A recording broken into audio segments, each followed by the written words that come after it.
Hi, I'm Christina. Hi, I'm Tempest. And together we are the Sirens. It's season 2. Sure is. Today we are going to tackle mental health. And I think just a quick thing about this is that obviously everybody has their own, their life, their history, their own journey with mental health. It's a big topic right now. And I think from my perspective, we're going to talk a little bit about my own journey and, my beliefs. I know we don't always see eye to eye on everything with this, which I think will be interesting to discuss. But nothing in here is meant to be a judgment about anybody else who's listening. This is, I think, for me, it's much more about questioning the motivations of people like sort of big pharma companies or what's happening in society, looking a little bit back in history, or the kind of general trends of women and mental health. Would you say that's fair? Yeah, no, I think that's totally fair. And I'm hoping, based on past experience, I'm not looking forward to disagreeing, but I think it's also just nice to hear people respectfully have different points of view. Yeah. And this might be the first episode where we encounter that a little bit more. Yeah. And I think it's good. Oh, I think it's really good. I think it's part of why we started this podcast. Yeah. Anyways, not to have arguments on air, but because I think we both feel that that we don't have enough space anymore to have conversations respectfully about things that people don't agree on, and that you can sit in a room and have that chat and still be friends afterwards. I know. We have dinner booked, so it's Hope going to be a nothing really extreme awkward long happens. night if we fall out in the next hour. I suppose my disclaimer would also be I'm interested in patterns. Nothing I say is meant to be an attack on an individual. I know you know that because in our private life, we've talked about so many different topics. But again, I do think we live in a culture where people are very prone to personalize what actually are broader trends, or like you say, unpicking things that are going on in society. And I think for the health of all of us, we might need to just be a little bit more resilient about that. Learn to hear criticisms of stuff that we might disagree with that might involve our own personal situations, and not necessarily feel that that's directed at you on purpose. That's certainly not my intention today, and I'm sure it's not yours either. Yeah, absolutely. Right, so should we dive in? Yes. Where should we begin? If you're happy, I'm happy to talk about my mental health experience, sure. but it's probably not going to be super interesting. I've been to a therapist once in my life, very briefly. I went to a vocal therapist. I don't know how usual that is. Yeah. I was going through a really difficult time emotionally in my personal life, and it really impacted my singing. And even I didn't even want to speak. I think I was so overwhelmed by everything that I didn't, normally I'm a very verbal person, as I'm sure you can tell, and I just didn't want to say anything. I didn't want to speak. I'm a compere, I'm a singer, and singing is a very emotional art form as well. And so someone recommended a thing called a vocal therapist, and it was interesting. I'm not going to say she wasn't helpful, because I did come out of the other side of that and I learned some interesting things from her, but I can't pull apart how much time helped me, and coping mechanisms that I personally have helped me. But I am in favor, of course, if you're struggling, if you need an extra hand and you have the ability to go and see somebody, do it. I don't think there's ever any harm. I guess we'll talk about some circumstances, yes, about therapists and regulations and everything. But I'm really glad that it seems in our society anyway that the stigma around seeking help for mental well-being has largely vanished. Is that fair? Yeah, I think so. And I think it's vanished a bit more for men, which I think is good, because I think when we were growing up, it was really, and even when we were in our 20s and 30s, I think it was really stigmatized that a man could go to therapy. And I think it's nice for that to change, because I do think that there is a strength in seeking help if you need it. I don't necessarily think that I don't see that as a sign of weakness. But I do think that we also live in this time where you obviously have companies which have a vested interest in, selling drugs and selling theories and concepts which will lead to apps or profitable things. And we just have to be aware of kind of where we're getting the information from. which I think we'll talk about a little bit later. Yeah. But yes, in general, obviously I totally agree. So I've been to many therapists over the days and years. Went to my first therapist when I was 16 because I suffered from some eating issues and some body dysmorphia, and then subsequently saw a number of therapists in my 20s and my 30s, and I think I probably saw my last therapist. I think we finished working together like last year. So lots of different types of therapy. I'm fascinated by vocal therapy though, because that was never on the agenda. I mean, I'm not a singer, so maybe that's why I was never offered. But did she go into, like, did she talk about your life? Were you uncovering things about your childhood, or was it she was just dealing with the problem that you had? Was it trying to like go to a root cause, or was it more just sort of fixing the? It was a bit more woo-woo than that. She taught me about tapping various parts of the body. Okay, what's that?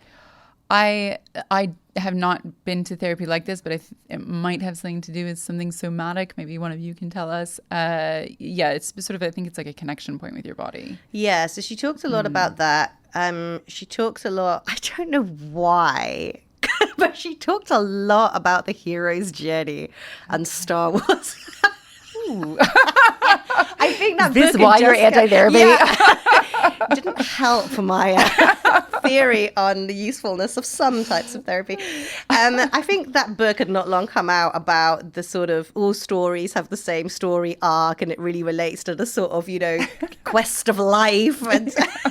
And so she was really keen to relate my situation and her role and my role to that. The tapping was interesting. That was not useful. One thing I thought was interesting, it could be rubbish, but as a singer, I certainly found quite fascinating the idea that you can mentally sing something without singing it, and it still helps your body prepare to sing, because your body, because obviously this is internal, will do the things it needs to help you produce the sound. So she did a lot about kind of positive focus of singing, trying to get over difficult things to sing. So it really was kind of singing therapy rather than necessarily life therapy, but it's hard to distance the two. She was terribly expensive. I think I did about 3 or 4 sessions. And actually, now I remember at the end, she was sort of like, yeah, well, you seem fine. That's good. You can come back if you want. And I sort of thought, I put aside X amount of money that I was happy to spend, but fine, I'll buy some shoes. I mean, I think she's quite responsible in that way. Yeah, I guess so, yeah. That's true. Definitely known therapists, and I've definitely, seen therapists, been in a therapy-patient relationship where I let it go on for way too long. They let it go on for way too long. So, I mean, I'd just be like showing up to sessions with like nothing to say. Yeah. And you think at a certain point, like I do believe in talk therapy. I think it can, and cognitive behavioral therapy, I think it can be really useful. But I think I still grew up with the mentality that anxiety and depression, which are some of the things that I suffer from, just general craziness, were, to me, I think the way that I was raised, for better or for worse, was that those are, imbalances, right? That I maybe didn't have the tools to go through life naturally or through my childhood or whatever that some other people seemed to. Like life was just a little bit easier for other people to manage and, in a kind of extreme way, right? So I had suicidal ideations for long periods of my life and, have faced real depression where you just absolutely cannot get out of bed. We can't speak to other people, like real debilitating stuff. And I was always taught that those were things that there's a toolkit that would be available to me. And I could try and find that through therapy. And so to me, it was always like a problem to be fixed. Yeah. And I think that, I think I've seen a little bit of a trend of, kind of owning your mental health issues a little bit more. And I think that there's a positive slant to that. I think we shouldn't be ashamed. Like you were saying earlier, I don't think we should be stigmatizing people who suffer from mental health issues. But I don't love when you see some people who sort of make it their whole identity. And it becomes that you are defined by that and you therefore like can't do other things, right? So it's not that your diagnosis has become, like a tool that you now understand, okay, like maybe I need to shift how I move through the world so that I can feel better about my everyday.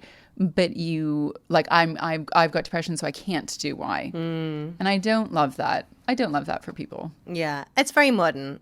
This is a big generational divide, isn't it? Yeah. And that's going to have big crossovers with this idea everyone's a brand. Everyone's a product, something to be consumed. Social media, of course, plays a big part in this. People can talk about capitalism all they like.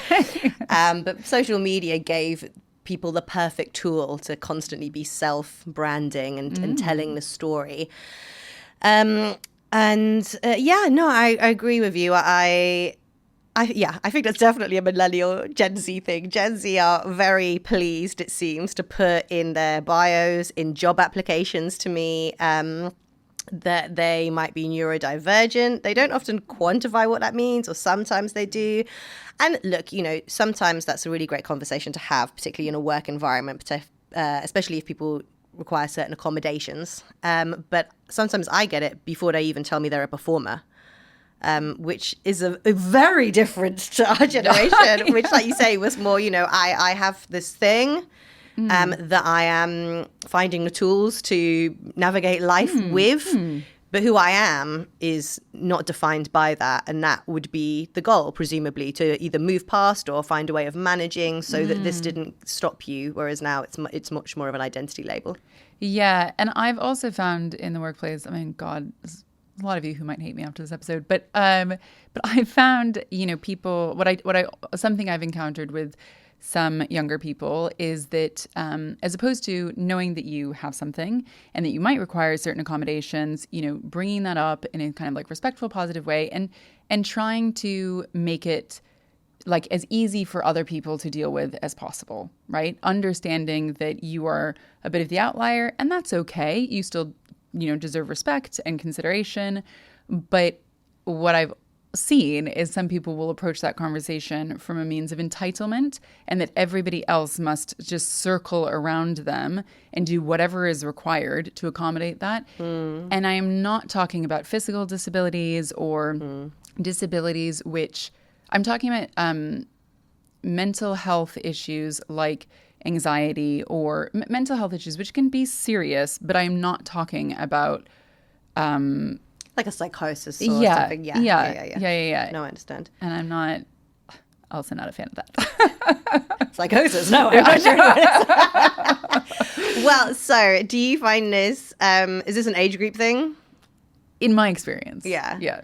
I once got into a full disagreement in a work situation. So it's considered in some pockets incredibly offensive to say to somebody, oh, you might consider putting that in the information before you come to a show or before you come to work, just so everybody is aware of how best to create an environment for you that will help you thrive. I presumed that was a very accommodating thing to say. Seems nice. Well, apparently it is not. Oh, wow. That's, big generational difference. Shall we talk about young people then? Because sure. This why not? Is very at the intersection of lots of things that have happened in the last 20 or so years. I guess for context, I did a little bit of a deep dive into what people mean when they say we're going through a mental health crisis. Obviously, we're in the UK. I think there's definitely crossovers with lots of wealthy countries, the States. You know a little bit more about the States, although you live here.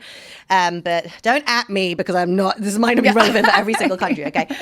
So when people are talking about mental health crisis, what they tend to be talking about are Gen Z, first of all. So young people. Young people are having much more elevated levels of depression, anxiety. And just the ability to kind of cope with what we would have thought was the general highs and lows of life and school and exam pressure. And they therefore are also having a much higher level of mental health interventions at school age and in the school environment, as well as potentially, at home with regards to what their families, their parents might arrange for them, their caregivers. There are lots of reasons for that. Social media, we've discussed in adulting. Yeah.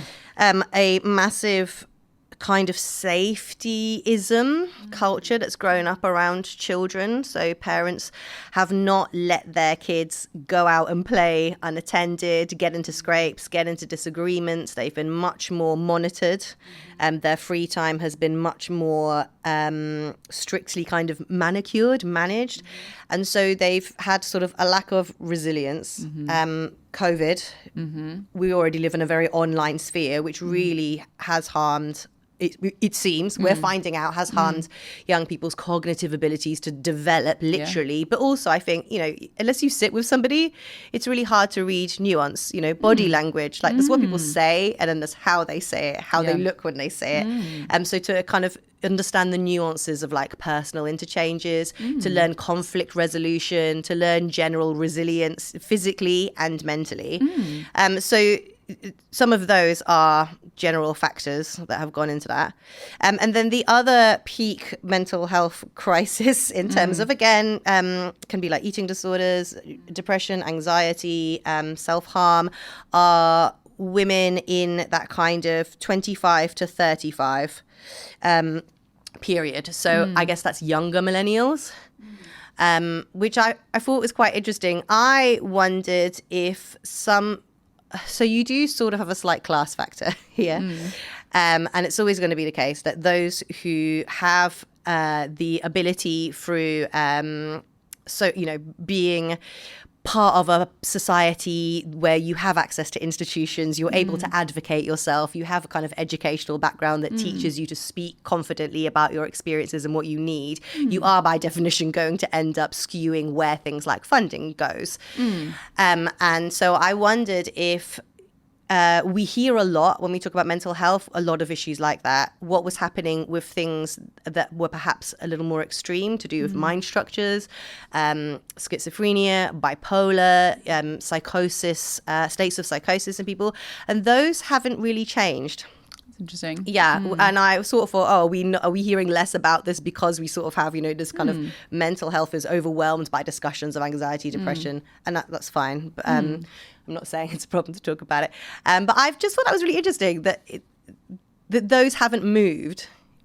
But I don't think it's interesting because I think that we are on the cusp of discovering obviously there's already been loads of scientific studies and there's a big court case in America right now. I think we have not come to grips with as a society how extremely damaging social media is for children. And I know there's like a million other scientists and, professionals, researchers who are talking about this, so I won't go on forever. But I do think that if I kind of rewind my life and I think about the fact that I was able to decide to get to a place where I could make up my mind about who I was before I started having to deal with the outside world or before I started having to deal with social media. And you think if all of your sort of like formative moments are being made like in tandem with this online self that you are productizing, that you are learning how to sell, that you are branding, what like an absolute head fuck. Do you know what I mean? Like, it's just, I can understand and appreciate why we have an anxiety and depression epidemic, if that is the case. And I can understand why younger people are experiencing it so much more. Why we are not, as a general society, just like hook, line, and sinker getting rid of it, I don't know. But I think that is maybe hopefully the direction that things are moving. But I think it's still a balance, right? Because you have younger voices have so much more sway and so much more space in the media and in kind of like people's minds than they did when we were young. And I think we need to be cautious around like what they're dealing with. It, needs to be addressed and needs to be dealt with. But it's, we just also need to look at like the other pieces in play, if that makes sense. Yeah, I don't disagree with you at all. It is very much in the news at the moment. I'm glad for it, and I'm glad people are talking about it. I just think people will look back on the totally unfettered freedom that we gave to young people on social media. And not just that, even like, sticking your kid in front of a phone to play computer games. I see kids in prams holding phones.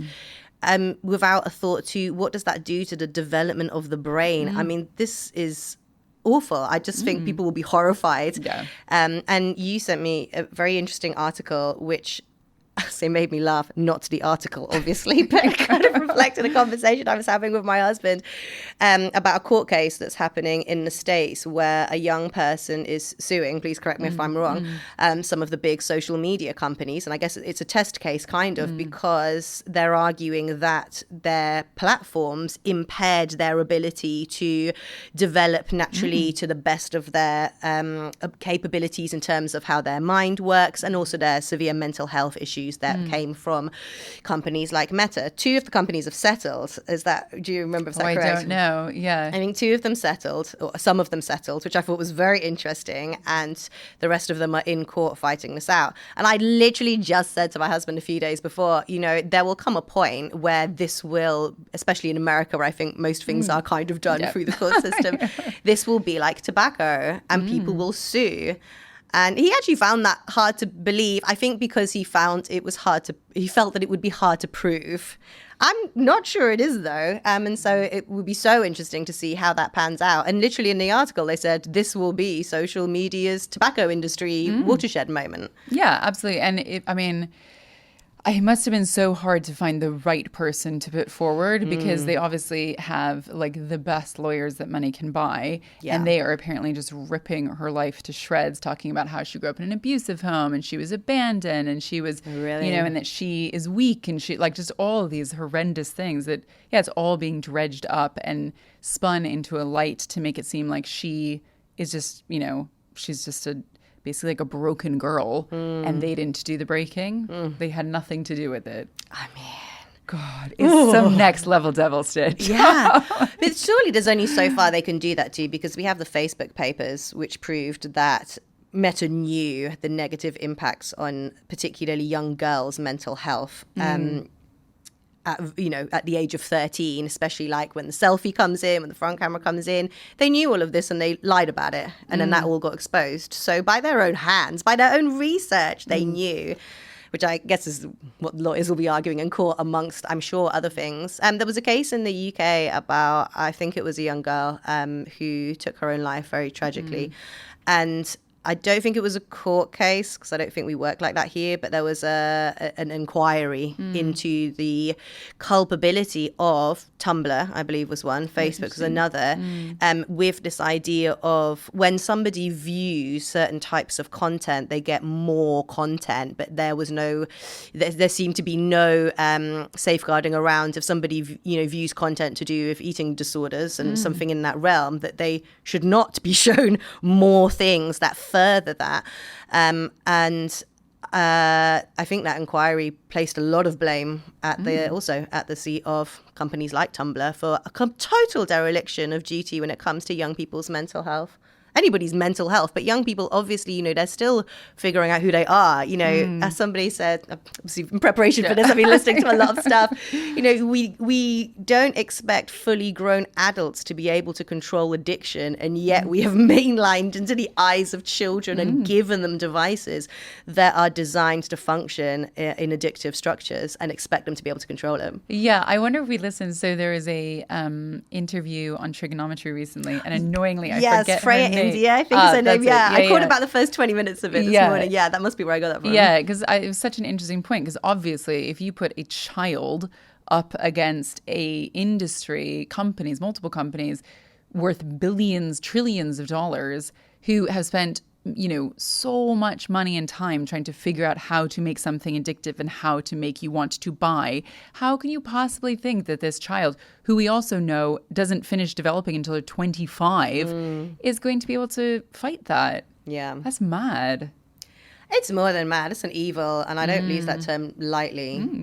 But if there are evil things in this world, I feel like that's got to form under that umbrella. Do you mind if we go from there? We go back to when we were young. Sure. Because it is true, and I say this with no desire to diminish the culpability, and actually maybe this is even more horrifying, young girls engage in self-harming behavior in their teenage years. And that's probably a constant through, I don't know, at least decades. I wouldn't know enough to take that back far, far, far.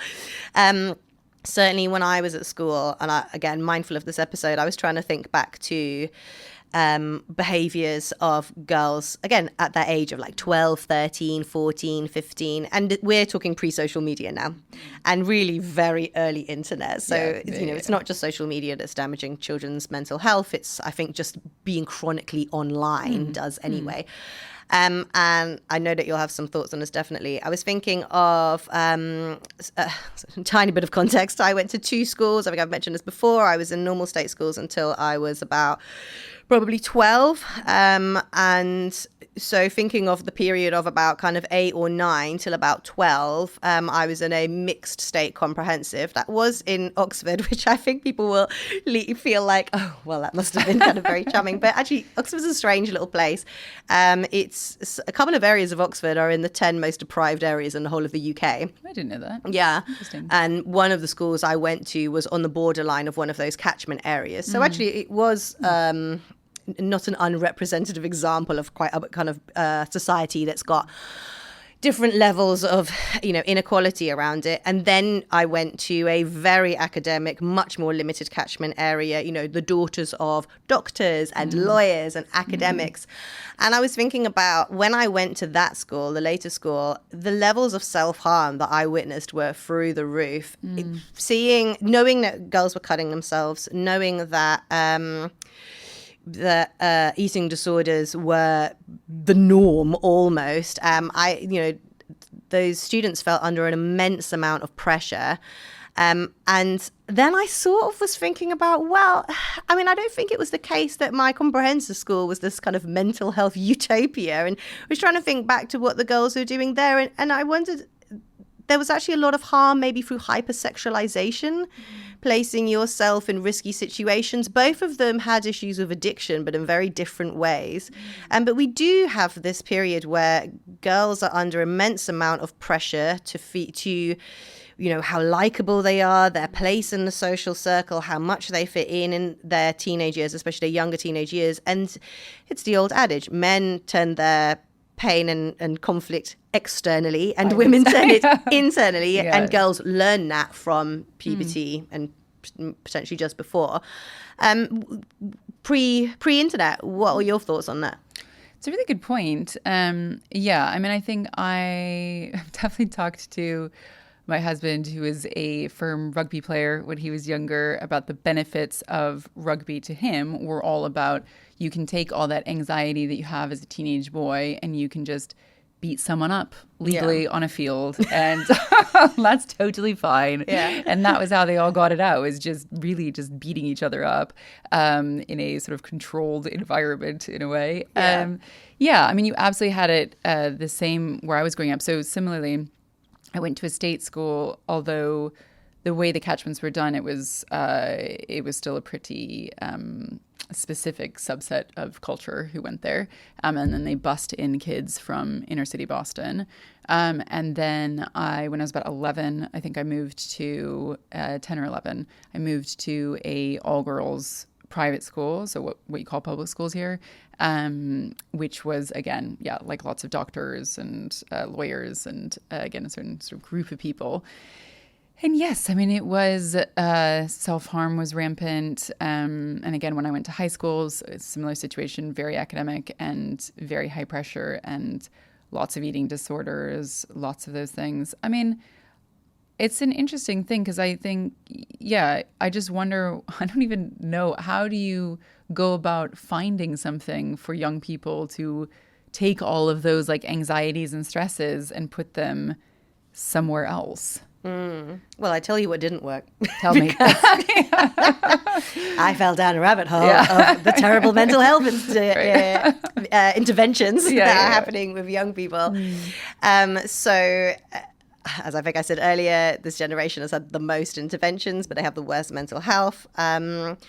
And one of the criticisms, and there's been a few studies done on this, but the one that seems to come up is they did one in Australia for teenagers over a period of a year. And I gave them sort of a time to chart their feelings and their moods every week. And then they checked in on them to see whether that had any impact on their mental health. And in the immediate term, it made it worse. Yeah. And then I think it sort of evened out again. So there was no positive there was an immediate negative benefit. The thing that makes me want to bang my head against the wall, do you ever feel sometimes people who do studies just seem to be devoid of common sense? I don't know whether they just can't remember what it's like to be a teenager. I do understand that. I really try hard at the age we're at.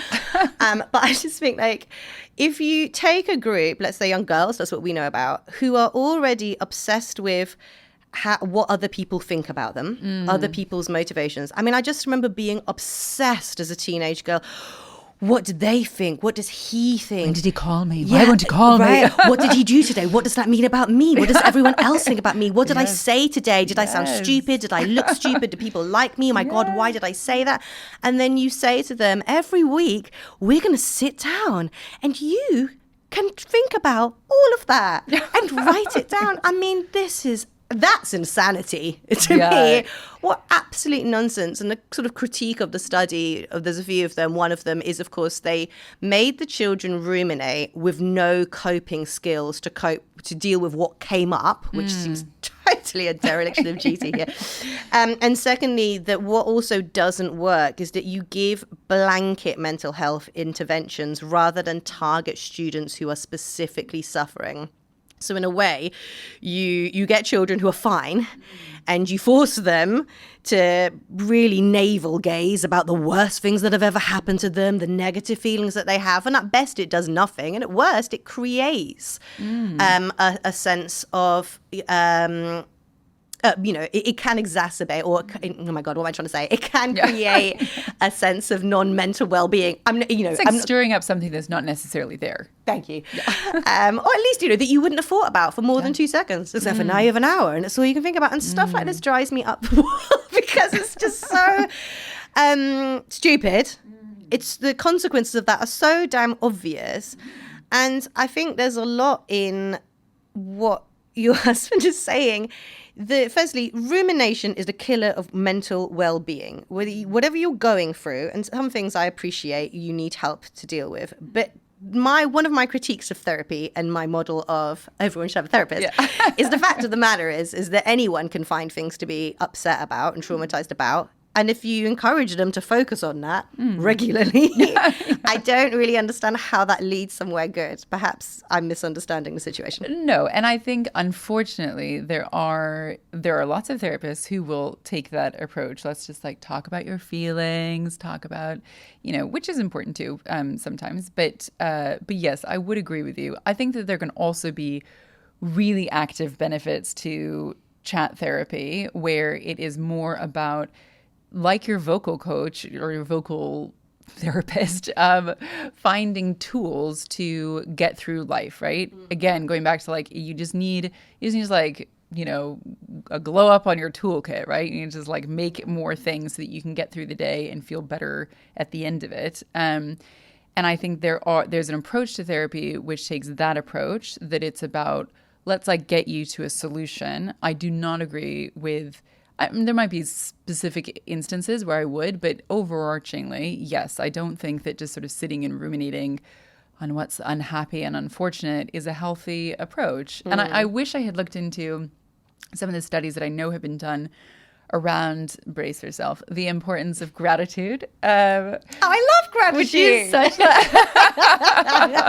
it is such a catchphrase now when you buy your gratitude journal. But there have been studies that are about how, not ruminating on what's going wrong, but actually just taking a moment to appreciate what you do have can help move your brain in a direction where you just start to think more positively anyways. I'm not saying it's a cure for, chronic depression, but it is certainly, again, a tool that you can put in your toolkit and can be helpful for everyone, I think. I completely agree. And so this is my critique again for a lot of interventions. I guess going back to your point with your husband, because I'm not sure I really completed that. Being busy is a great tool for mental resilience. Not talking about something is a great tool, appropriately, not always, for getting past something, because time will also heal. That is a fact. And so you're already in a culture where necessarily children aren't outside as much as they should be. And then they're being forced in some circumstances to be even more obsessed with how they feel and how they think, when maybe they should go to, I mean, I hated sports, so the idea of doing rugby would just, I mean, I was actually a very anxious child, which a lot of people don't believe, but was true. That sounds like my worst nightmare. But going to a dance class, whatever it is that you need to do, and maybe I've been lucky with the careers that I've chosen. When I teach, I cannot think about my problems because it requires the whole of my mind. And when I used to work in hospitality, you cannot waitress a busy shift and be thinking about whatever shit you had to deal with earlier that day. You just don't have the mental health space. And so sometimes, although I'm sure it sounds perverse to some people, not thinking about something, not talking about something, even if the very least gives you a break from the inner turmoil of a situation, is actually something that should be in people's toolkit. But I worry that there's this whole thing on like, no, we must talk about it. We must unplug everything. And this idea that your feelings are true. Yeah, that's an interesting one. As opposed to being just subjective and also what's happening in the moment, not necessarily. I think feelings, I do believe like, your feelings are legitimate and you're allowed to feel whatever you want to feel. You can't control how somebody else feels about anything. Yeah. But your feelings are malleable and they are inherently, they inherently move and shake and adjust and change. And that's human nature. So feelings are not something that you should necessarily be trying to medicate, and feelings are not necessarily something you should be trying to attach your whole person to. It's just to me, feelings are a transient state of being. They're just this is the moment, right? Yeah, totally. But also, your feelings lie sometimes. Yeah. Like how we feel about a situation isn't necessarily the truth of it. True. I'm sorry to take an extreme example, but it's just the one that kind of is in my head. But, it's very common for victims of sexual assault to feel guilt, to feel shame, to feel that they deserved it, that they did something wrong. And we already have this common understanding, hopefully, in our society that those are misplaced feelings. They're sort of, the trauma is twisting what happened to you into feeling that you could have done something, when the reality is that none of those feelings are true. Yes. Do you know what I mean? Yeah. That's so your a really good feelings point. lie to you all the time. And again, I worry about this idea that like everyone will say that the saying is everyone's feelings are valid. Yes, everyone's feelings are valid, but how often do people talk about, but they might be lying? And just examining them, like, are they even helpful or healthy or true? Is that a thing, like in therapy spaces? I mean, it's not. That's a good question. I mean, I can only speak from my own personal experience. But yeah, sure. I suppose we would do. I've certainly done some work on just how I see myself is not necessarily how I might see myself in a moment is not necessarily what it needs to be or what it is or what it is. Yeah. Yeah. I think I was thinking of feelings as something else, but that makes perfect sense, and I would agree with you. I think just circling back to evils of the world. Great. Part of now, this might be common knowledge. I know but when I was told, and I was only told like a couple years ago, it was new to me, and so I'm wondering if it would be interesting for other people. So obviously, America has a huge social influence, like a cultural influence, for better or for worse, over the UK and other parts of the world. So I had seen a big trend in, more and more diagnosis, like types of diagnosis, or however you say it, coming out, and that they're, again, just there's like more and more varieties of things that you can be given, or like your personality your person attributed to, or your illness is attributed to. And I was wondering why that is. And I found out that obviously because, for those of you who don't live there, America has a super toxic health insurance ecosphere. So most people have to pay an extortionate amount of money for monthly health care, with a big, missing the word, but you have to then, on top of that, you'll have to then pay for a certain amount of money, often sometimes like $10,000 before they even kick in on the free insurance, right? And there'll be a limit to how much insurance they'll give you. And I'm talking, my mom paid, as when she was much younger, having had no illnesses, $1,800 a month for the insurance. And then she had, a deductible. Then she had a $30,000 deductible. So she'd have to spend $30,000 before the insurance company would even pay for anything. Yeah. Is that normal? I think the deductible is a little bit high, but I know people who are younger than me, 28, right? 20, significantly younger than me, 28, 29. You're talking about early 26. Yeah, older than me, who pay $1,100 a month. $1,100 a month for insurance. Oh, and then you have the deductibles. Then you have if you have to pay for drugs, et cetera, et cetera. So, and the part of why this is many reasons that I won't bore you with, but part of the reason why insurance is so expensive is because, or like part of why you'll spend so much money there is you need the insurance, because if you go outside of insurance, everything has these crazy numbers attached to them, right? So your drug that you need to access could cost you literally tens of thousands of dollars, which makes no sense, right? Versus if it's covered under your insurance, you might have a $60 copay, $100 copay, $300 copay, right? Something that's much more manageable. So you have to get the insurance. So in order to get the drug on the insurance, you have to be diagnosed with something specific, which comes from a book called the DSM, the Diagnostic and Statistical Manual of Mental Disease. I can't remember. What do we have here? But the DSM. Look it up. Yeah, look it up. Look it up. Yeah, and so the only way that you can seek care, that you can get any kind of medication for mental health, is if you have been given an official diagnosis by a doctor to say you are bipolar, you do have depression, et cetera, et cetera. So it's an interesting one because you don't have access to these things without getting it, basically. Yeah.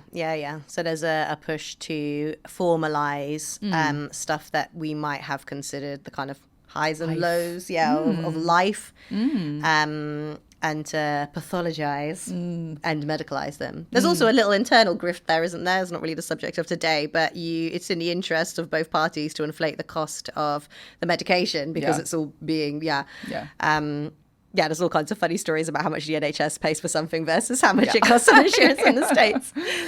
That is absolutely a thing. The other very similar version of that, and I don't know again how this works in the States, which is a big row here at the moment, is you cannot get help for your children in educational environments unless they have a diagnosis for something. And there is a big I was trying to think of a smarter word than row, but that's basically what I'm going to come down to. There's a big row over, again, like, to what extent are some doctors disagree on the application of certain terms like autism or, I guess, ADHD, childhood behaviors, and whether or not they fall within a natural spectrum that might need just kind of general managing that can be done without intervention, or whether they need funding to have accommodations made. And then you're in the accommodations realm, which runs into education, which is more time on exams, not having to hand your homework in on time. And again, there's a big disagreement over, firstly, whether they work, whether they're fair, and whether they're being applied in accordance with I'm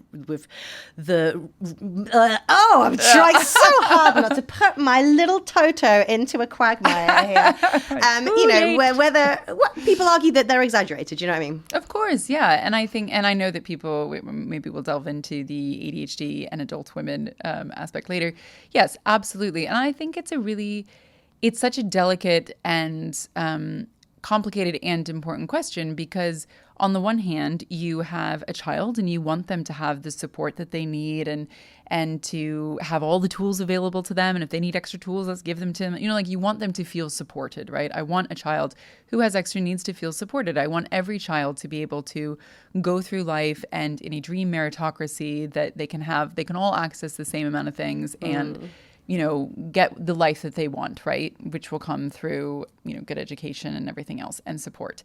I want that. But at the same time, you also don't want to be putting labels on children. I know for some adults, it's easier to label their child as having ADHD or autism because it also shifts the blame from their parenting and perhaps behavioral problems, which need to be solved not through medication.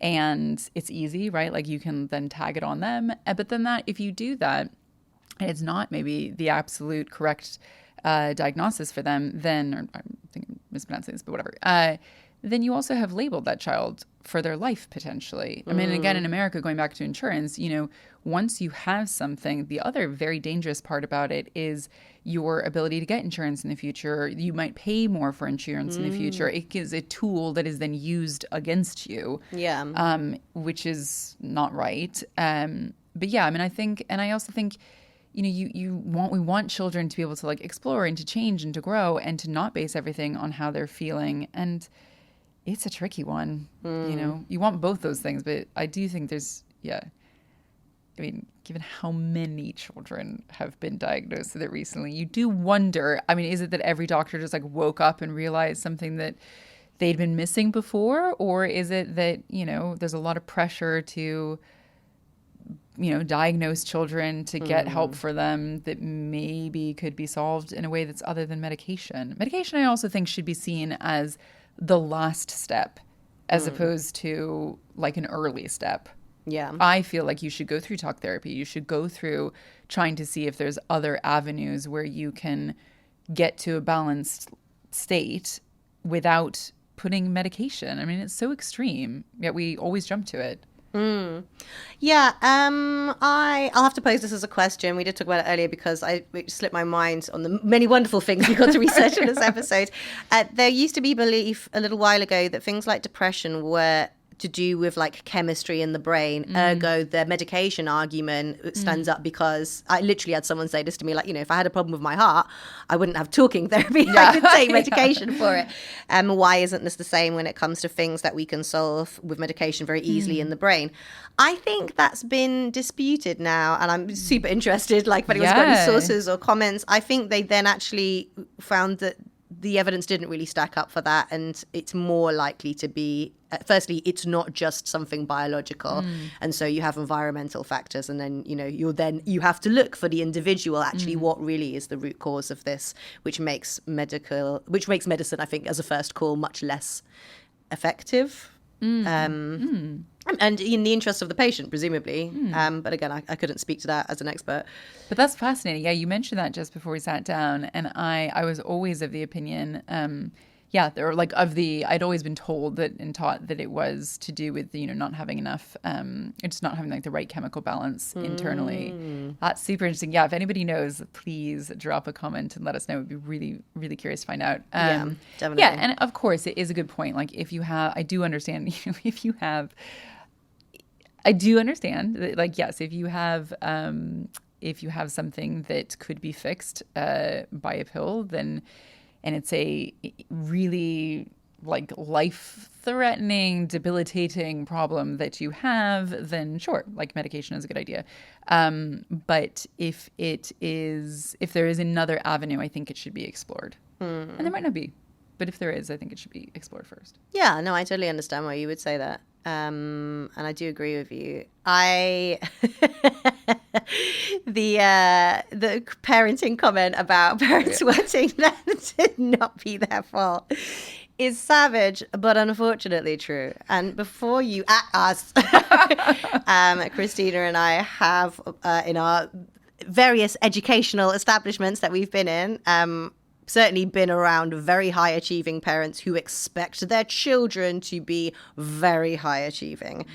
And I think this formed a lot of the pressure at the girls' school that I went to.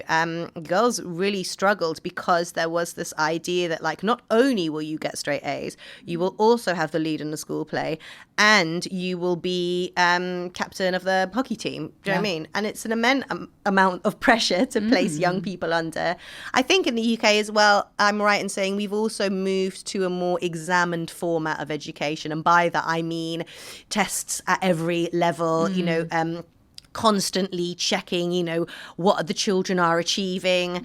And tests can be great, but they shouldn't be the only function of education. And of course, it still brings a huge amount of pressure, especially in an environment where parents are very invested in the success of their child as an extension of family reputation. And that is the groups of people that we're talking about when we're talking about, the children of doctors and lawyers. It's not just Sandra. Sandra must be, the top flag Oxford and Cambridge, and she must have got a double honours, and she must have got this and that. And it is this sort of competition. So I've seen with my own eyes parents who need who can't cope with the fact that they might just have a normal kid. Oh gosh, I know. And that's really sad. And look, for the other side, I've seen those parents not want to accept that maybe actually their child has issues that they need help with. I guess that's the flip side of it. But I'm not sure it skews that way in the majority. I think it's definitely like, oh, there's a perfectly valid reason why she's not flourishing in the way that we would have expected her to. And that's really sad. It is. Just switching gears for a little bit. So we've talked a lot about children. I'd be curious, did you do any research into, I did a tiny bit, into sort of women's history with mental health? Yeah, I think you might have some more really interesting specifics, which I think would be great to go into. I sort of thought about the implications of that later on, but it is definitely true. Women's inability to fit into a society that I think has carved a very strict role for them, which often is quite incompatible with who we actually are. This is the whole like femininity debate, isn't it? Or not even that it's incompatible, but won't fit everybody.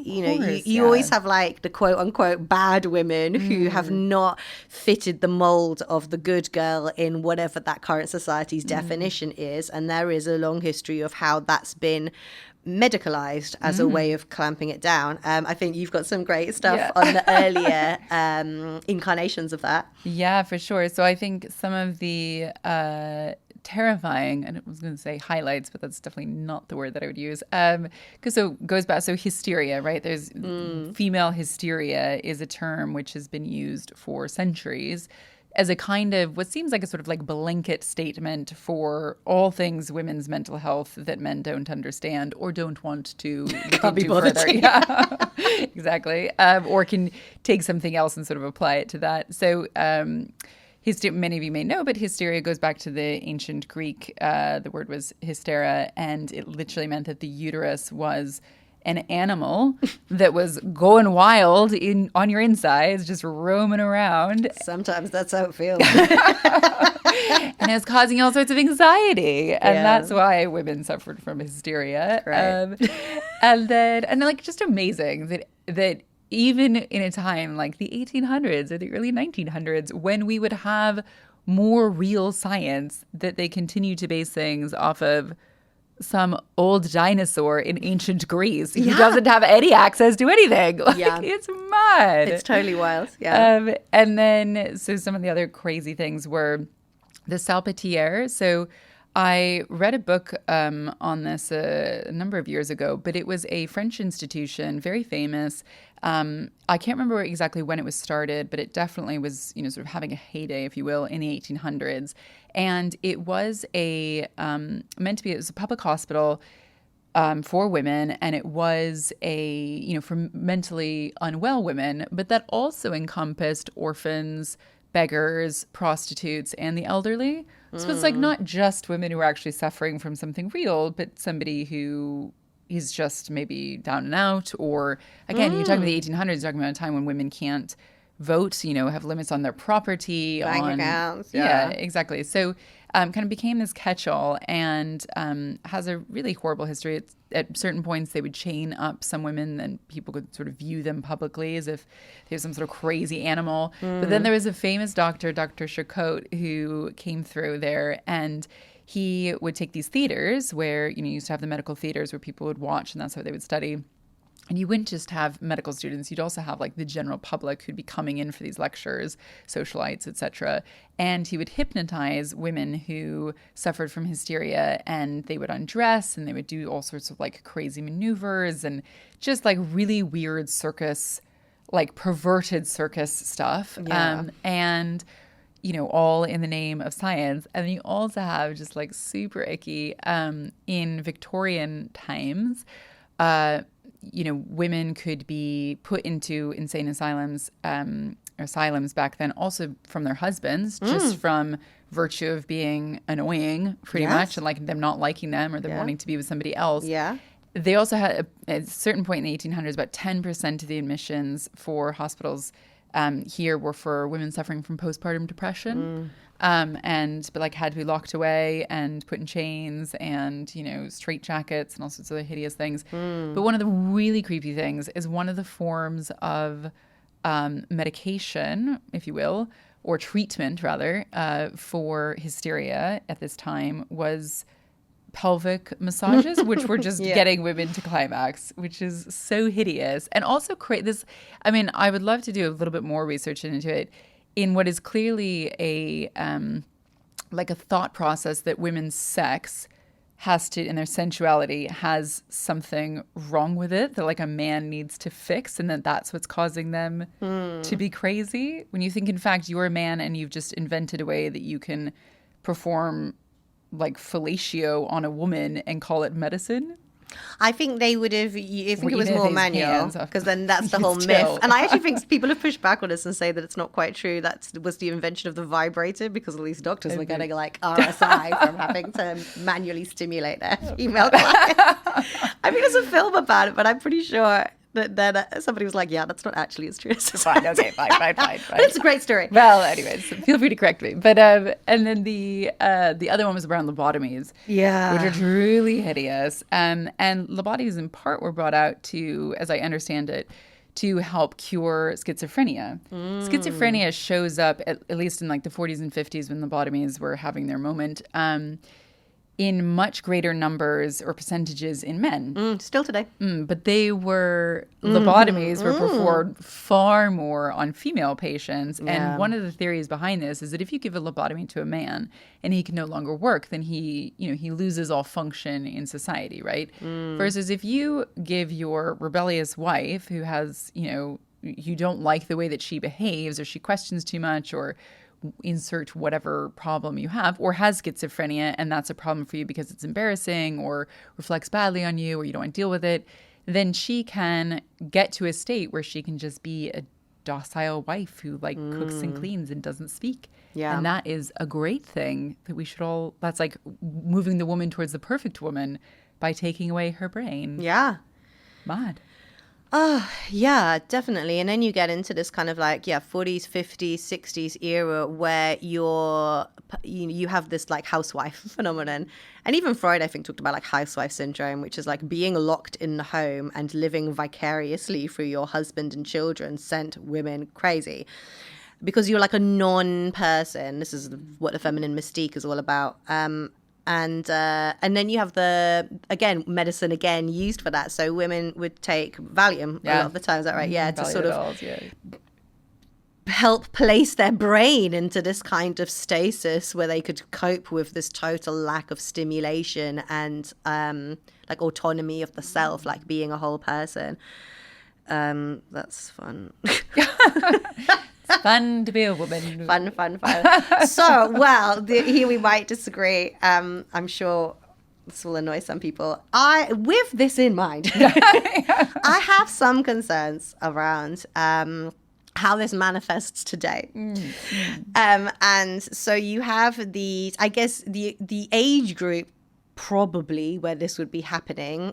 If you think of your sort of wifely age where you're also getting disillusioned of marriage, is your sort of 25 to 35, which is also the age now that people are often, women are seeking out diagnoses for things like autism, ADHD, and look, if you need help, get help. I'm not in other people's heads. I don't know what you're going through. It's not for me to decide who gets a diagnosis and who doesn't. But I wonder if it's worth looking at whether there's a pattern here, because when you talk about the stuff that you were talking about before, that's very much a symptom of, I think, women not being allowed in the world. So they were women who were too opinionated, women who were too sexual, women who disagreed with their husbands, who weren't happy and content to stay at home. But we don't live in our pocket of the world in that expectation anymore. We live under the expectation that women should be flourishing at work, at home, physically, even mentally, in terms of like, I would have my great mental well-being, wellness, and I'm a great mom, and I'm the CEO, and I smashed all of my qualifications. And so the societal expectation is actually completely different. But it's similarly a role that causes harm, burnout, anxiety, stress, constantly comparing yourself to others, depression, I'm sure, in some states as well. And so are you at times still in a situation, getting my little tiptoey shoes on, whereby to cope with the expectations of society, women are being medicalized. And what is totally lib fem to me, by which I mean liberal feminist, is that women are medicalizing themselves and calling it empowerment. But is this not often the same problem? Yeah, it's an interesting one. And one of the diagnoses I did not talk about at the beginning of this episode was I was recently diagnosed with ADHD at the rightful age of 41. And it's been interesting. We've talked a little bit about it, but not at like great length. And again, I think for me, it's such an interesting question about them medicalizing themselves. I think, again, it goes back to I would just rather live in a state of being where, and people might hate me and you might disagree with me, and that's okay, where like if you need help organizing yourself or your mind, or like you want to also, you know, understand how you fit in the world and like how you can like move through it in a way that feels good to you, and a diagnosis like and medicate or like, you know, and some form of treatment assist with that, then like as a general rule of thumb, like, okay, I can understand this is like a journey that many people might want to go on. But again, for me, I'm up for it when it's like a problem to solve. And maybe that's just the way that I was raised, right? Maybe that's not the healthy approach. But I don't like that you do see a lot of people who, like you said, are sort of taking it as this like empowerment moment that you have ADHD. If anything, I feel like we should feel let down that this wasn't, you know, caught sooner. I have questions about whether or not I'm actually ADHD, or whether it is something else, or nothing, or just like life is hard and I was curious and I tick lots of the boxes. But it is an interesting process around how you get the diagnosis. And I think there's a lot of questions on there that you do think are a little bit debatable about how much is this just life? Oh, like what? Oh, like, so what are the ones that I do? Can I clarify for our British listeners? You went privately, is that right? I did, yeah. Because, like... I didn't go through the NHS because it's long, I imagine. Yeah, it's like a multi-year waiting list to even be seen. And then after that, it can even be like another multi-year waiting list to get treatment. Yeah. So, and again, I have lots of people close to me who, you know, have had really positive experiences, like life-altering positive experiences with medication, where they're really upset that they didn't do this earlier in life. So I was just curious about it, right? Like, you know, we all struggle with things day to day, and I was like, well, maybe this is my thing. Maybe this is my thing. I'll circle back to that. But tell me questions. And so, so one of the questions is, you know, do you have a hard time, and did you as a child have a hard time focusing on things that didn't interest you, but you can hyper... I mean, by definition, is that not... I think the answer is yes for most children. If you hated something, did you find that you hated it? Correct. I did. Check. Okay. And then, but you can hyper focus when you're interested. Yeah. So yes. I don't know. Does like the average person hyper focus? Maybe they do. Maybe they don't. I don't know. Well, I don't know. Like, I think this is interesting, isn't it? Because you are then sort of down to what someone's personal definition for them is hyper-focused. Yeah. Because I don't know, like, do they tell you when you take the test what the criteria for hyper-focus is? No. And it's all it is very subjective. And I think also, so one of the things that when we were talking about when we started this episode about the cautiousness of seeing who else you're interacting with in this space. So you may have ADHD. You may have been let down by the, you know, medical community and your doctors, and you should have gotten some form of treatment, medication or otherwise, to help you, you know, I keep saying it, like have your toolkit, like to just get through your life, right? But, you know, but yeah, there is something to be said for that. But also, you know, when and I did this knowingly, right? This is like a self-experiment. I went to a website, I went private, and one of the offers that they do is they can give you, for a fee, a certificate, you know, that you can take to your work so that you get special dispensations, and which is like obviously. I'm so glad we're filming this episode so I can practice my listening face, my non-judgment face. You can judge me all you want. No, I'm not judging you at all. I just the general. This is one of the problems of private healthcare. Surely, exactly. No industry fights its own expansion, whether it's medical, whether it's therapy. Anyway, no, totally. Yeah. And so this is super interesting. Yeah. So I went through a series of questions, and you meet with a psychiatrist, and they take you through more questions, like most of the same ones. But you were right, because there's no. It's all subjective, really. There's no, and I think with most mental disorders, with a lot of mental disorders, maybe not all, it is, there is a level of trying to figure it out, and it's not necessarily black and white what somebody's suffering from, because again, it's how they express themselves, how they articulate the problem is, how they, experience it, which might be, you know what I mean? Like, it's trying to be, which is going to be different for everyone anyways. And this therapist has to kind of like sift through that. Yeah, I would argue maybe then disorder isn't the right word, because when it comes to, but even then, they're really fighting around in the dark for exactly how that manifests. When people are with things like schizophrenia and stuff, you can, I think some of that isn't really based on the person's interpretation. Sure. Yeah. But for sure with, I do get what you're saying though, yeah. Yes. I suppose, in terms of like neurodivergency, you are, I guess, slightly subject, especially in adulthood, looking at how that person feels they are interacting with the world, rather than you can like tick off like a list of things. Or maybe in young children are, and you observe them, they're not necessarily reliant on them explaining, especially not retroactively, how their childhood was. Although interesting, because I know a child who went through a meeting with a therapist to see whether or not he suffered from autism. And it was not, let's observe him in his natural state of being over a long period of time and decide for ourselves. It was asking him how he experienced certain things, and in a way that felt like it could easily be, for a bad actor, very led. Like very guided into what the answers should be. Yeah. As opposed to what you're suggesting of sort of like observing it from an outside perspective. Got you. Yeah. Which is also not good. Yeah. Interesting. But yeah, I have, you have much more experience of this than me, so I'm super interested to hear about it.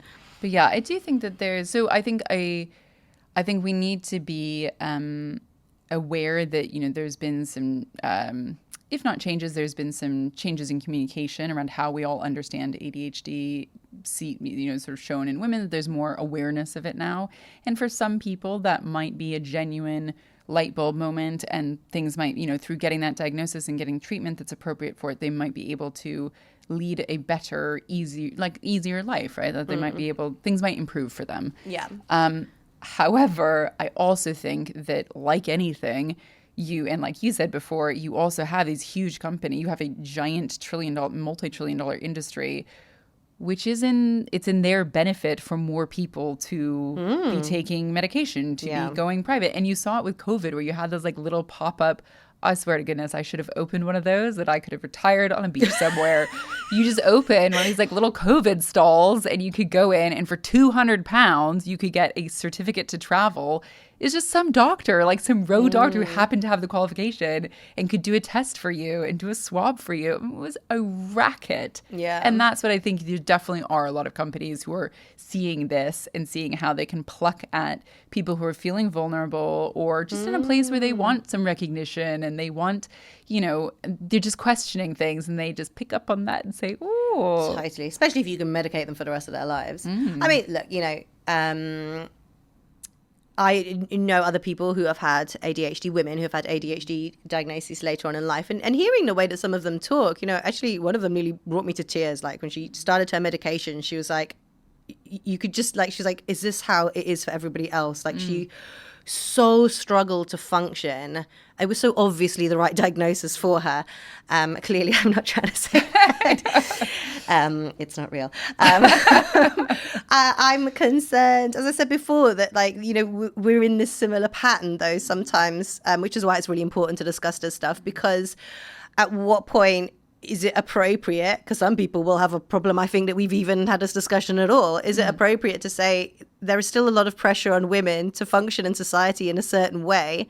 correct me if I'm wrong, ADHD medication are uppers. They make you, So if you have to do so many things in your life and you are being burnt out and exhausted and it's overwhelming, and we're not saying, hey, we should really look at the pressure that we're placing on certain groups of women. It's not healthy for them mentally. You give them a drug that means that they can be as close to productive as they feel that society needs them to be. I find that disturbing. No, I know. It is, I think it's got cause to be disturbed by. And again, it's an interesting question. I know people who have had this like, light bulb moment. They started crying about like, the first time that they took the medication, it changed everything. They felt just felt like completely different in a way that was a real relief for them. And actually for some, like it calms them down. Yeah. So I think like we don't need to like take this away. I think it does exist, but yes, you do have to look at it.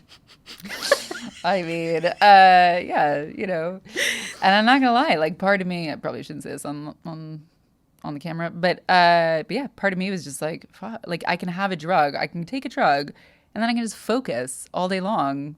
That sounds great. Have you tried so much more work done. Yes. Does that make a difference?